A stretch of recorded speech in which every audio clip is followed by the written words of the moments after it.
即係今次我拍呢段片咧，嘅原因係即係當然啦，我要完成咗個活力環島長廊嘅記錄去啦。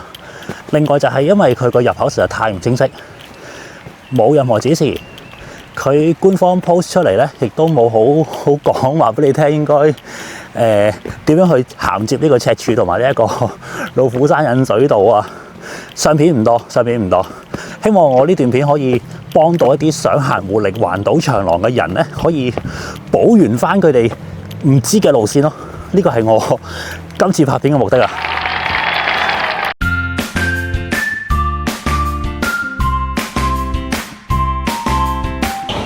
呢度係曼克頓花園，我哋今日會行活力環島長廊綠遊徑嘅一條新山徑，咁就係由大潭去老虎山嘅新山徑。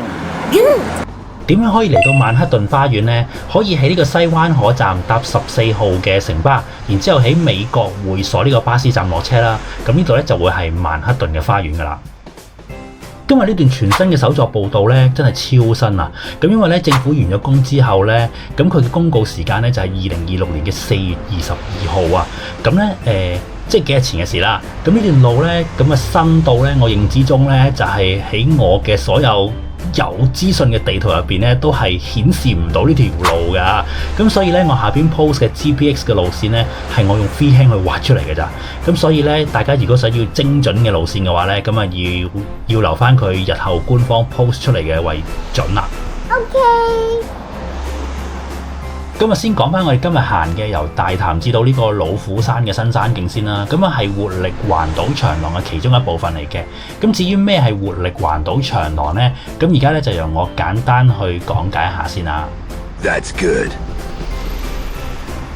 活力環島長廊咧係行政長官喺2022年嘅施政報告入邊咧講咗話要呢個圍繞呢個整個嘅港島啊，去起一條60公里長嘅行山徑同埋緩跑徑啊。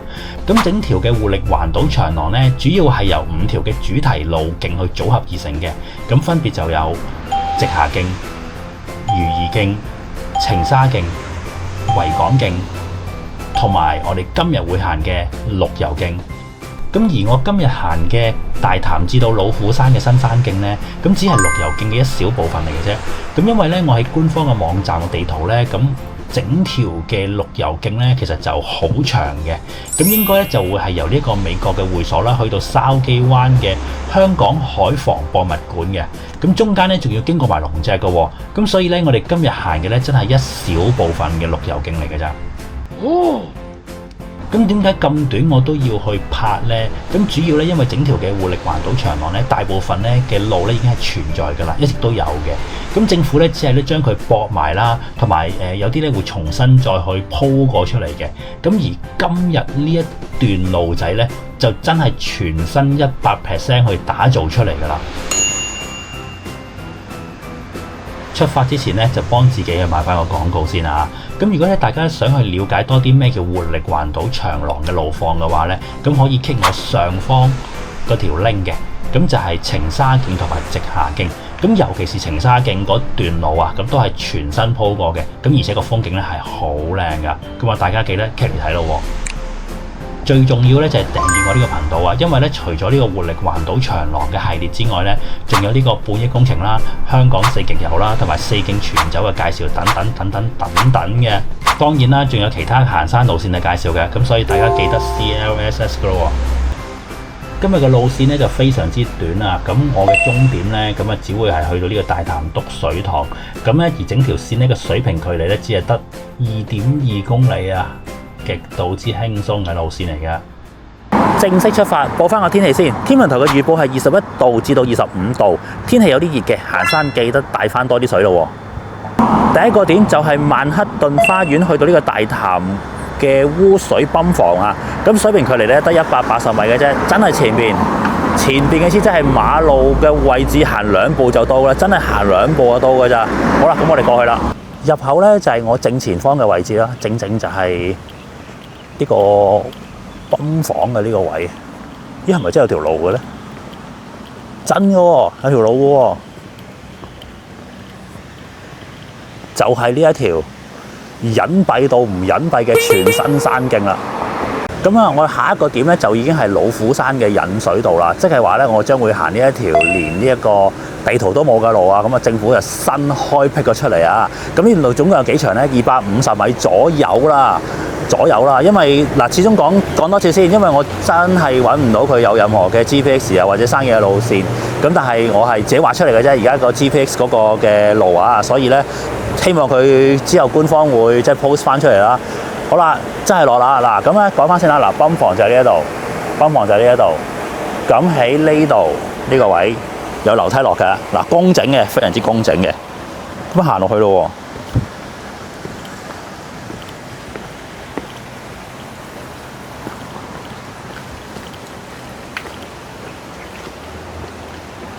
咁啊，應該係呢度啦，我估計冇錯噶啦，一睇 GPX 都冇用啊，好靚仔嘅喎段路，勁靚嘅喎，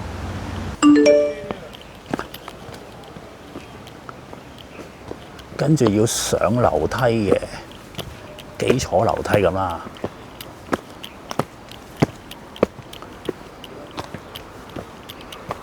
咦，都原始嘅喎，有啲原始感嘅喎。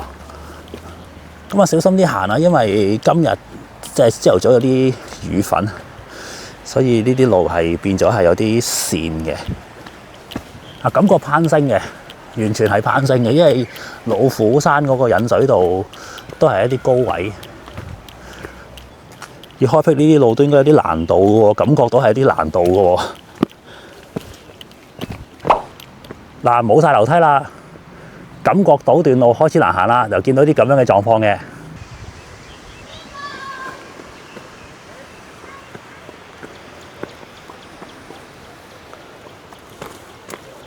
有一段係咁樣嘅，心理準備啊，唔係全樓梯嚟嘅。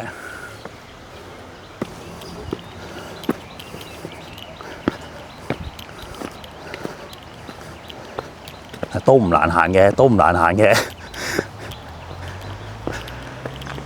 好啦，望翻背後就係咁嘅。即係今次我拍呢段片咧，嘅原因係即係當然啦，我要完成咗個活力環島長廊嘅記錄去啦。另外就係因為佢個入口實在太唔清晰，冇任何指示。佢官方 post 出嚟咧，亦都冇好講話俾你聽應該點樣去銜接呢個赤柱同埋呢一個老虎山引水道啊。相片唔多，希望我呢段片可以幫到一啲想行活力環島長廊嘅人咧，可以補完翻佢哋唔知嘅路線咯。呢個係我今次拍片嘅目的啊！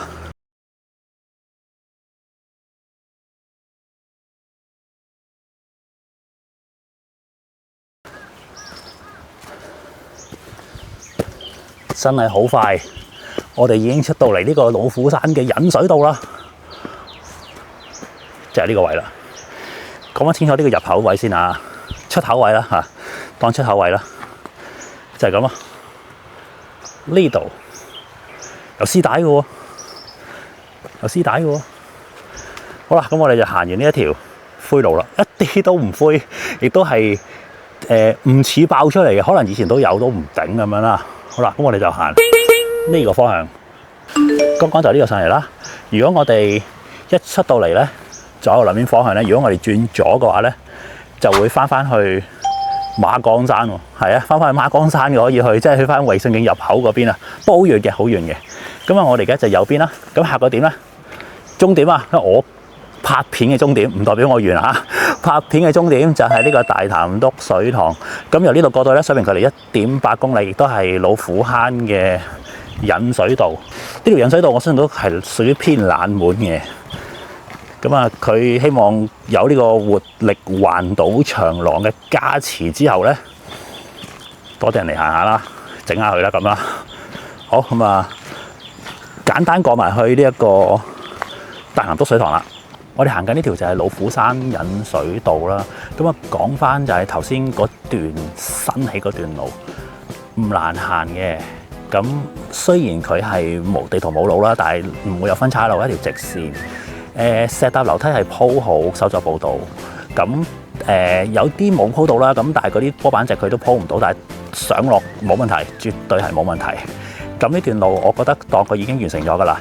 不過我希望佢話晒都係活力環島長廊啊嘛。咁呢啲新起嘅路呢，加翻2個路牌啦，因為佢官方佢話係整起晒㗎嘛，咁所以佢加翻2個路牌都係要嘅，因為真係好荒勁，俾人感覺係入口啊，我講緊入口啊，入去老虎山引水道嗰度，係好荒勁嘅感覺㗎。咁希望佢搞佢咯喎。好啦，咁啊慢慢輕鬆咁行埋呢個老虎山嘅引水道啦。上邊有啲樓梯級要落嘅。